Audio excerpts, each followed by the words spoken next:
সুন্দরবন, যেটি বিশ্বের বৃহত্তম একটি ম্যানগ্রোভ বন। সুন্দরবনের সকালটা আসলেই খুব সুন্দর ছিল।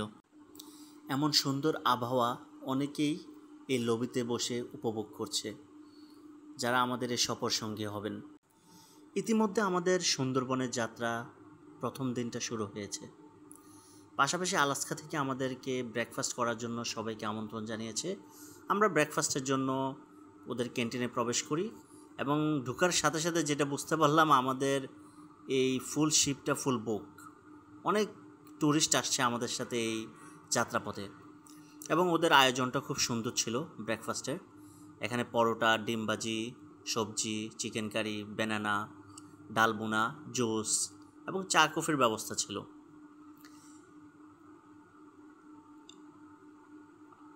নাস্তা শেষ করে আমরা আমাদের চা কফি খেয়ে আলাস্কা শিপের চারপাশটা ঘুরে দেখছিলাম, সকালটা উপভোগ করছি।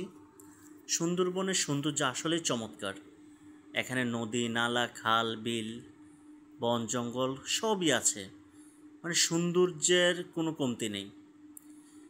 এবং আমাদেরকে আবার সকালের নাস্তা প্রোভাইড করা হয়েছে সকাল 11টায়, 1 পিস কেক আর একটি কমলা দিয়ে।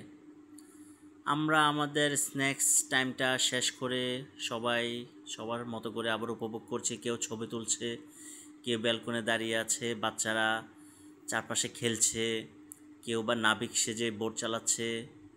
খুবই সুন্দর উপভোগ্য দৃশ্য, সবাই সবার মতো করেই আছে।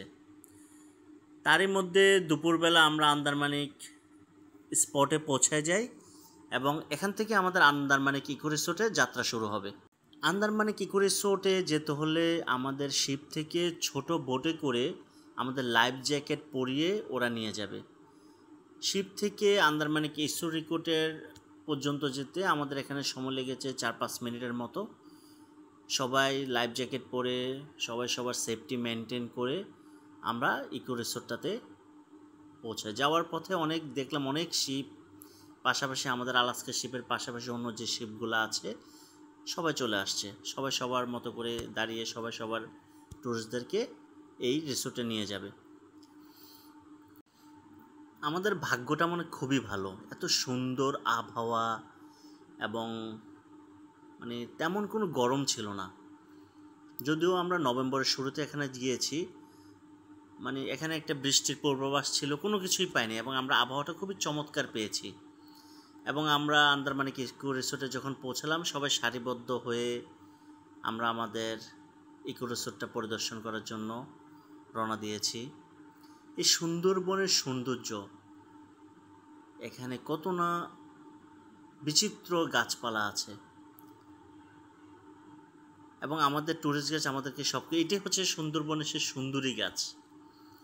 আসলে বাইরে থেকে অসুন্দর, ভিতরে যখন আপনি ইয়েটা ফেলে দেওয়া হবে, এটার সৌন্দর্যটা ফুটে ওঠে। এবং সুন্দরবনের সবচেয়ে মজার বিষয় হলো, সুন্দরী গাছের মধ্যেই যত ধরনের আগাছা আছে সুন্দরী গাছের মধ্যেই থাকে। এটা আমাদের টুরিস্ট গাইড বলেছে। সুন্দরবনের সুন্দরী গাছ আসলে দেখতে হচ্ছে অসুন্দর। এবং ইকো রিসোর্টের যে ওয়াচ টাওয়ারটা আছে, ওয়াচ টাওয়ার থেকে অনেকে সৌন্দর্য উপভোগ করছে।